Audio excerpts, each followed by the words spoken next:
Ya, untuk membahas kinerja IHSG hari ini kami sudah terhubung bersama Herditya Wicaksana, analis dari MNC Sekuritas. Mas Didit, terima kasih sudah bergabung bersama kami. Kita lihat bahwa hari ini penutupan IHSG terlihat melemah begitu ya ke level 6.100. Apa saja yang menjadi sentimen hari ini selain kemarin misalnya Bank Indonesia menahan suku bunga acuan di 3,5%. Apa yang terjadi di lantai bursa hari ini sehingga IHSG kita melemah?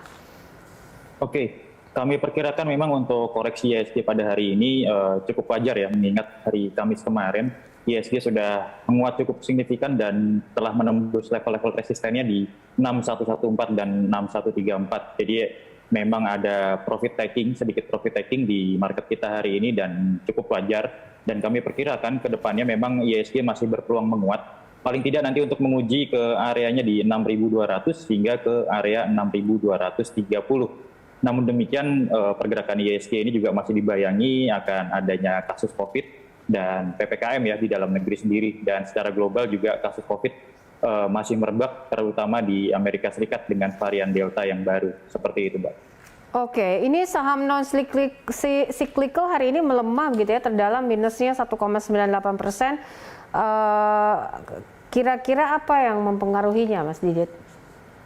Oke, kalau kita bicara tentang sektor non-cyclical ya, kami melihat memang kecenderungannya secara teknikal pun masih cenderung melemah untuk pergerakannya, baik dari indikator MACD maupun stokastiknya. Pun demikian dapat kita cermati untuk member atau anggota-anggota atau emiten yang berada di sektor non-cyclical itu juga relatif besar dibandingkan dengan anggota atau emiten di sektor cyclical sendiri. Dan kita lihat seperti Unilever yang tergabung di sektor non-cyclical ini juga terkoreksi cukup dalam, kurang lebih 3-4% di hari ini. Dan itulah yang menjadi pemberat sektor non-cyclical di pergerakan bursa hari ini, seperti itu. Baik, kalau kita bicara soal PPKM gitu ya, yang ditambahkan lagi timingnya begitu menjadi 26 Juli, kira-kira apa yang akan berkembang ini di lantai bursa dalam rentang waktu hingga pekan depan atau dalam rentang PPKM darurat ini masih berjalan, Mas, untuk IHSG kita? Oke, untuk PPKM darurat ini sedikit banyak nanti akan memengaruhi pergerakan di bursa kita, di IHSG kita sendiri. Namun demikian kalau kita cermati bursa kita memang cukup menarik, terlebih memang belakangan ini saham-saham penggeraknya bukan berasal dari saham-saham blue chip, namun kecenderungannya lebih ke lapis 2 dan ke lapis 3 ya. Hal ini cukup menarik untuk investor mencermati saham-saham lapis kedua dan lapis ketiga sehingga dapat dijadikan sebagai instrumen investasi ataupun trading dalam jangka pendek hingga menengahnya. Untuk PPKM sendiri memang nanti akan mempengaruhi ke dalam kinerja emiten-emiten. Mungkin nanti di kuartal 3 ataupun kuartal 4 kita dapat melihat cukup jelas akan kinerja akan emiten tersebut. Seperti itu. Baik, ada perkembangan soal sektoral. Kalau kita bicara soal sektoral kan properti BSDE dalam 2 hari ini mencatatkan profit yang cukup baik begitu ya, atau kinerja yang cukup positif dari sisi corporate action. Anda melihatnya apakah ini bisa direkomendasikan untuk time to buy atau bagaimana, Mas? Oke, kalau secara teknikal memang kita melihat saat ini BSDE sedang berada dalam uptrend jangka pendek hingga menengahnya terlebih dahulu ya. Untuk para pelaku pasar maupun investor dapat mencermati level supportnya di 885. Selama BSDE tidak bergerak terkoreksi di bawah level supportnya 885, maka kami perkirakan untuk target terdekatnya dapat diperhatikan level resistnya di area 1000 hingga 1005 dan berikutnya di area 1050, 1060 dan dapat dijadikan sebagai area targetnya. Cukup menarik pergerakan dari BSDE maupun sebenarnya ada satu lagi dari emiten properti ya, ada SMRA, itu juga pergerakannya juga cukup menarik seperti itu. Oke, nah untuk dari sektor perbankan, tadi hari ini kita lihat bahwa ada pelemahan terdalam juga dari BBCA nih, Mas. Apakah ini juga bisa kita pikirkan lagi atau tidak usah dibeli atau bagaimana untuk pekan depan? Oke, untuk perbankan sendiri terutama BCA ini para pelaku pasar mesti mewaspadai akan adanya support kuat yang memang belum tertembus hingga saat ini di level 29.900, dan itu dapat dijadikan sebagai acuan sebagai level support maupun level stop loss-nya ya. Selama tidak menembus 29.900 maka kami perkirakan pergerakan BCA ini masih relatif sideways, paling tidak nanti bergeraknya ke level 30 hingga 31.000 terlebih dahulu.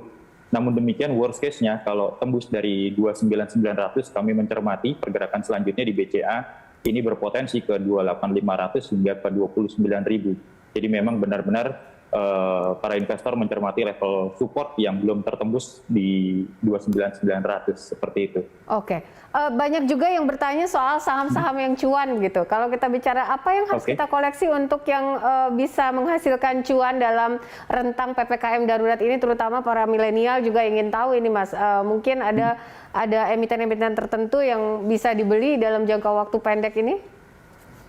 Oke, untuk emiten-emiten tertentu yang kita cermati adalah emiten-emiten yang cenderung hype ya, seperti saham-saham di sektor teknologi. Namun demikian di saham-saham sektor teknologi sendiri kan kapitalisasinya juga begitu kecil ya, dan ini cenderung lebih volatil.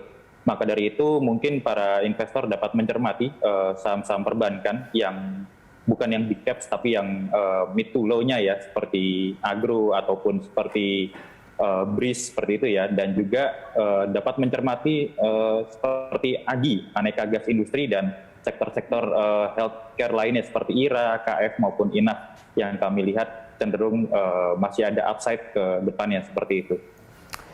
Baik, bicara soal saham-saham big caps atau misalnya kita bicara soal prospek dari emiten LQ45, Mas Didit, dengan melihat rilis kinerja kuartal 2 ini, rekomendasinya seperti apa? Oke, kalau kita bicara LQ45 memang kinerjanya secara year to date ini cenderung tidak cukup baik ya, karena kurang lebih minus 11%-an secara year to date. Jadi memang itu dipengaruhi oleh pandemi COVID ini sendiri dan terlebih terpukul di bagian sektor properti maupun di sektor konstruksi itu sendiri. Namun demikian pelaku pasar juga dapat mempertimbangkan ini cenderung pilihan ya untuk emiten-emiten di LQ45 sebagai sasaran untuk investasinya, seperti di sektor telekomunikasi seperti Telkom, Excel, Trend maupun Tebik. Cukup menarik dari sektor dari sisi teknikal karena masih ada sedikit upside lagi untuk dari sektor-sektor telekomunikasi. Kemudian dari sektor lainnya seperti perbankan yang tidak terlalu besar tadi yang seperti saya sampaikan di depan, masih cukup baik untuk sebagai pilihan investasi ke depannya, seperti itu. Oke, nah untuk saham konglomerasi, banyak juga yang bertanya soal saham-saham konglomerasi ini Mas Didit. Apakah apa yang bisa direkomendasikan dalam short term dan juga mungkin hingga akhir tahun 2021 ini?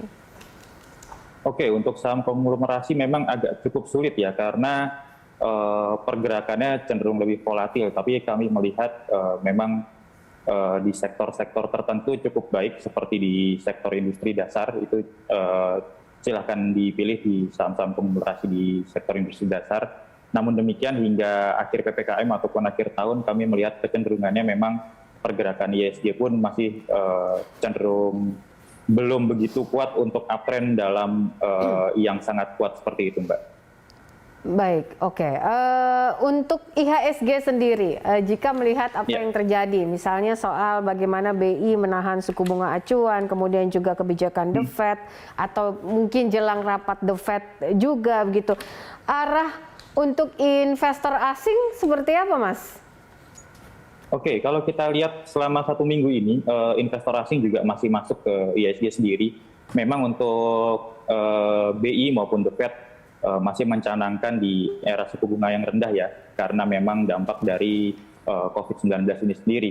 Namun demikian dapat kita cermati, investor-investor asing masih masuk ke IHSG dan masih melakukan pembelian ke, kalau kami cermati pembeliannya lebih kepada sektor-sektor telkom, pertambangan ataupun ke sektor consumer, tapi cenderung pilihan.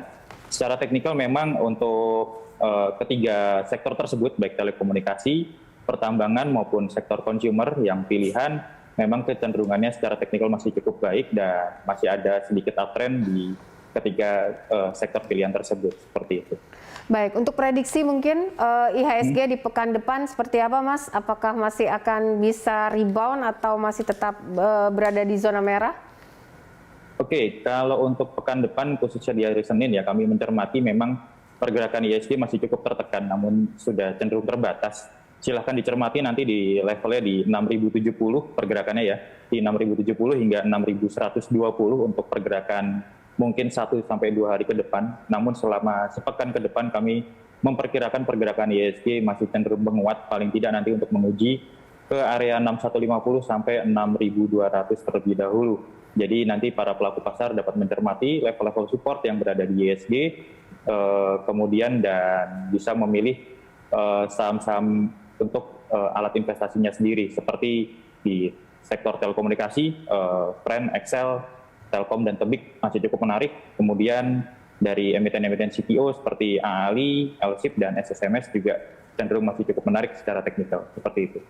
Baik, Mas Didi, terima kasih untuk informasi dan juga analisanya. Herditya Wicaksana, analis dari MNC Sekuritas.